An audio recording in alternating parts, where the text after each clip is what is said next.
Om Swastiastu. Salam bahagia. Halo, selamat pagi anak-anak. Bagaimana kabarnya hari ini? Semoga semua dalam keadaan sehat ya, dan selalu dalam lindungan Ide Sang Hyang Widi Wasa. Berjumpa lagi bersama Pak Guru Eka. Nah, kali ini kita akan belajar Pendidikan Agama Hindu dan Budi Pekerti kelas 3 semester 1.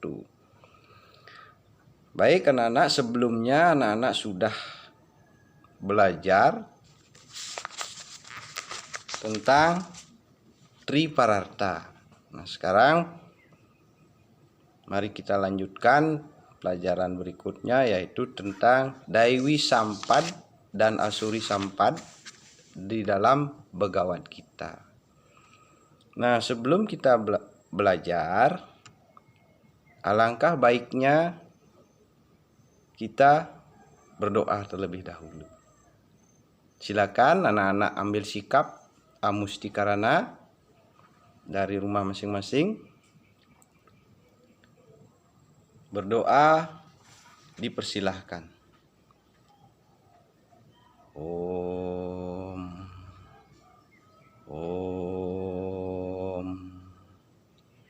Om Guru Brahma, Guru Wisnu, Guru Dewa Maheswara, Guru Saksat Param Brahma, Tasmai Sri Gurawai Namaha, Tasmai Sri Gurawai Namaha, Tasmai Sri Gurawai Namaha. Berdoa selesai. Nah, tujuan pembelajaran kita hari ini adalah anak-anak mampu memahami pengertian Daiwi Sampad dan Asuri Sampad.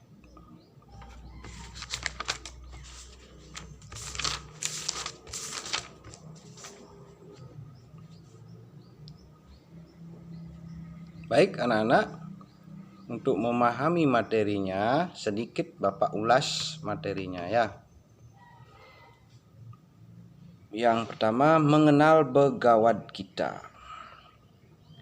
Bhagavad Gita merupakan salah satu kitab suci agama Hindu. Kitab suci Bhagavad Gita adalah percakapan antara Sri Krishna dengan Arjuna. Nah, anak-anak pasti pernah menonton kisah Mahabharata ya. Di sana ada percakapan antara Sri Krishna dan Arjuna. Sri Krishna memberikan nasihat kepada Arjuna sebelum berperang.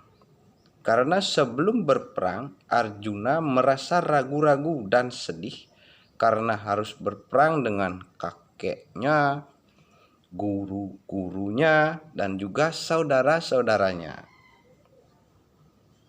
Nah, ketika itu Sri Krishna memberikan nasihat dan ajaran-ajaran tentang kehidupan. Isi kitab suci Bhagavad Gita salah satunya mengajarkan kita tentang perbuatan yang harus dilakukan dan perbuatan yang harus dihindari.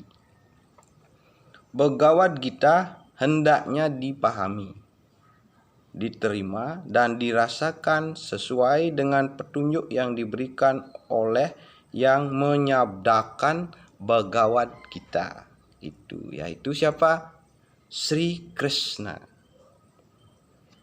Bhagavad Gita merupakan pengetahuan suci yang abadi, diajarkan oleh Sri Krishna sebagai awatara Wisnu kepada umat manusia. Nah, ajaran ini diajarkan berulang dari zaman ke zaman. Bila dunia mengalami kegelapan,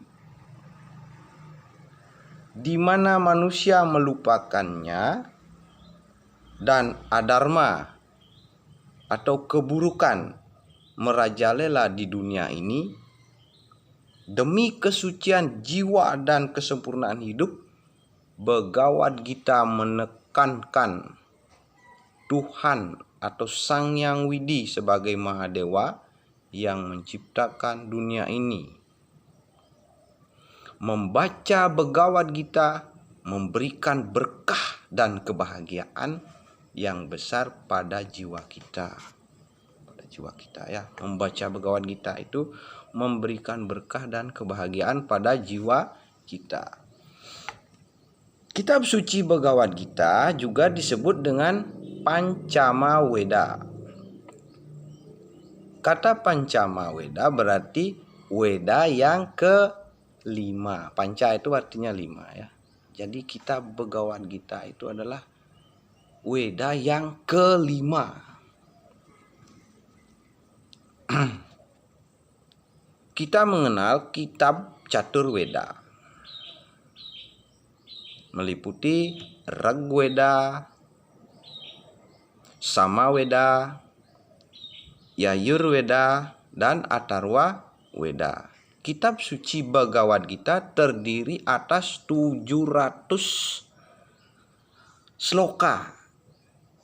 Sloka-sloka ini dapat dipelajari sebagai pedoman hidup. Salah satu ajarannya adalah sifat dasar manusia. Manusia adalah ciptaan Sang Hyang Widi Wasa yang paling utama dan sempurna. Manusia memiliki tripramana, yaitu Bayu, Sabda, Idep. Bayu itu adalah tenaga, power. Sabda itu adalah suara, manusia bisa berbicara. Dan idep itu adalah pikiran.